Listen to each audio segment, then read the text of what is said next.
Hi, I'm Emily, a 30-year-old mom juggling the joys and chaos of raising two energetic toddlers. Packing for a family trip with them is like planning a small military operation. Diapers, snacks, toys, extra outfits, everything double-checked. With our tickets booked for Los Angeles, I was eagerly anticipating some much-needed downtime in the California sun. More than that, I was excited for my sister Abby to finally meet the youngest of my little chaos crew. At the airport, the kids were buzzing with excitement, their tiny faces pressed against the glass as they watched planes take off. "Look, Mommy, it's flying." My eldest squealed, tugging on my hand as I shifted the weight of the diaper bag on my shoulder. "Yeah, buddy, we're flying too," I said with a smile, though my back was already aching under the load of our carry-ons. Andrew had gone to get our boarding passes, but he was taking suspiciously long. When he finally returned, there was a sheepish look on his face that didn't bode well. "I got us checked in, but there's something I need to tell you," he muttered, avoiding my eyes. My stomach tightened. "What is it? Don't tell me there's an issue with the tickets." No, he stammered. "You and the kids are all set in economy, but I upgraded myself to business class." His words hit me like a ton of bricks. "You did what?" I couldn't hide the disbelief in my voice as I stared at him, waiting for some explanation that would make this make sense. "I've just been feeling really stressed lately, and I thought the extra space would help me relax," he said, his voice trailing off when he saw my expression. "So you're going to relax in business class while I wrangle two toddlers in economy." My voice trembled with a mix of hurt and rising anger. He tried to explain that it would be better for everyone this way, but even he didn't seem convinced. "You mean better for you?" I shot back, the weight of handling everything alone suddenly feeling unbearable. He opened his mouth to respond, but stopped, stepping back as I gathered our things. "Come on, kids, let's go find our seats," I said with forced cheerfulness, trying to mask the turmoil inside as we headed to the gate. Andrew followed at a distance, the gap between us growing in more ways than one. The flight was just as exhausting as I feared. Juggling a squirmy 3-year-old and a teething 1-year-old in the cramped space of economy was a test of patience and endurance. Every time I thought of Andrew reclining in his business class seat, sipping coffee while I wrestled a spoon away from my youngest before it could fling peas everywhere, resentment simmered. "Mommy, why can't I go see Daddy?" my eldest asked, his voice rising above the hum of the engines. "Daddy's sitting in a different part of the plane, sweetie," I explained, forcing a smile. The hours dragged on, filled with brief naps and bursts of crying from the kids, and nearly from me. Every glance toward the front of the plane made my heart sink a little deeper. When we finally touched down in Los Angeles, Andrew caught up to us, his face filled with regret. "I'm really sorry, Emily. I thought a quiet flight might help me manage my anxiety better," he began, reaching for the bags. I pulled the suitcase away. "Anxiety or not, Andrew, you left me alone when I needed you. You chose comfort over your family." My voice was steady, but inside, I was unraveling. His apologies faded into the background as I guided our kids through the crowded turmoil, my mind made up. At Abby's house, I was welcomed with open arms, a warmth I didn't realize how much I'd been missing. "You look exhausted, Em," she said, concern in her eyes as I set down the luggage and the kids ran off to explore. I told her about the flight, my voice breaking. "He just left us. Abs upgraded himself and left me to struggle with the kids."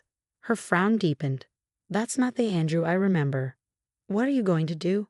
"I don't know," I admitted, the weight of my decision sinking in. But this was the last straw. It's not just about the flight. It's been building for a while, and I need to think about what's best for me and the kids now. Her silent nod was all the reassurance I needed. As the night fell and the kids slept peacefully, the hard conversations that lay ahead loomed large in my thoughts. During the days that followed, I slipped into a routine at Abby's house. A routine that, for the first time, didn't include Andrew. Mornings were filled with the sound of my children's laughter as they played in the sunlit garden, a stark contrast to the tense silence that had crept into our home back with Andrew. While the kids napped or played, I spent hours talking with Abby or sitting alone, reflecting on the patterns that had shaped my marriage. One evening, as Abby and I sat on her porch, the California breeze offering a gentle respite from my inner turmoil, a memory surfaced. "Remember last Christmas?" I said, stirring my tea absently. Andrew decided to go on that golf trip with his friends right in the middle of our family plans. It's always been about what he needs. Abby listened, her face a mix of sadness and frustration. It's been happening for too long, Emily. Maybe it's time for a change. Her words echoed in my mind long after, keeping me awake that night. By morning, I had made up my mind and called the counselor Abby had recommended. The sessions that followed were like slowly unraveling a knot. Each conversation revealed how I had sidelined myself, always bending to Andrew's needs, his schedule, his desires. It sounds like you're always the one making concessions, Emily, the counselor said during one session, her voice gentle yet probing. Yes, I admitted, surprising myself with the clarity of my own words. And I'm tired of feeling like a secondary character in my own story. Each session brought a growing sense of empowerment, a slow reclaiming of my worth and desires. It wasn't just about Andrew upgrading his seat on that flight. It was about all the times he had put himself first, leaving me to manage the consequences. Armed with this new perspective and Abby's unwavering support, I made a decision that had once felt unimaginable. I called Andrew, who had returned to our home, waiting for us to come back as if things could just go back to normal. Andrew, we need to talk, I began, my voice steady despite the trembling in my hands. I've been doing a lot of thinking, and I can't do this anymore. I'm filing for divorce. There was a pause, a moment where I could almost feel his world shift. Emily, please, he said, his voice pleading. Can we talk about this? Maybe go to counseling together. But I had made up my mind. It's not just about the trip, Andrew. It's about being respected and valued, and I haven't felt that way in a long time. The conversation that followed was painful, the weight of my decision hanging heavily between us, final and unyielding. As I hung up the phone, I felt an unexpected peace wash over me. It was the right decision, not just for me, but for my children. They needed to see their mother strong, valued, and respected, something I could only truly embody if I stood up for myself and our future. That night, as I tucked my children into bed under the soft glow of their temporary room at Abby's, a quiet resolve settled within me. Tomorrow would bring challenges, no doubt, but for the first time in a long time, I felt ready to face them, knowing I was finally on the path I needed to be. Life as a single mom wasn't without its hurdles, but each day I woke up in my own space, a home slowly transforming into a sanctuary for my children and me. With each morning that began early, greeted by the sound of little feet padding across the floor and the day's first calls for cereal and cartoons, I felt a surge of strength pushing me forward. Our new routines, breakfast, playtime, bedtime stories, became rituals we shaped together, filling our days with small joys and shared responsibilities. Co-parenting with Andrew brought its own set of challenges, a delicate dance of boundaries and compromise that often tested my resolve. The first few exchanges were stiff, thick with unspoken regrets and what-ifs. But as the weeks turned into months, a structure started to form, one that allowed our children to love both of us without feeling caught in the middle. Can I bring this to Daddy's house?